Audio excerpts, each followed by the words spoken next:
तो गाइस आज આપણે ચણા બટાકાવાળી પાણીપુરી બનાવીશું તો એની માટે 4 બટાકા મેં બાફી દીધા હતા તમે વધારે પણ બાફી શકો છો। હવે મેઇન છે ફુદીનો મરચા અને કોથમીર તેની પેસ્ટ બનાવી દઈશું વાટીને તે આપણે ચણા બટાકાના મસાલામાં અને પાણીના બંને મસાલામાં વાપરીશું।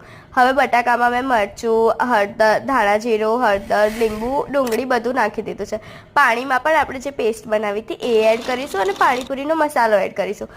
હવે પૂરી બનાવવા માટે સોજીના ગરમ પાણીમાં લોટ બાંધી દીધો હતો। પાણી થોડું ઓછું યુઝ કરવું અને તેને જે મેં ઉપર રૂમાલ ઢાંક્યો હતો તે પાણીવાળા રૂમાલ વડે ઢાંકીને રાખીને નાની નાની પૂરીઓ બનાવી દીધી હતી અને મસ્ત પૂરી બની હતી ગાઈસ। હવે તમે જોઈ શકો છો આપણે તેને સેવ ધાણા જીરું મસાલો પાણીપુરીનો મસાલો અને મસ્ત ડુંગળી નાખીને સર્વ કરીશું અને મેં મીઠી ચટણી પણ બનાવી હતી। તમને એની આંબલીની ચટણીની રેસીપી જોઈતી હોય તો કમેન્ટ કરી દેજો ગાઈસ। આઈ નો ગાઈસ તમારા મોંમાં પણ પાણી આવી ગયું છે તો બનાવીને એન્જોય કરો।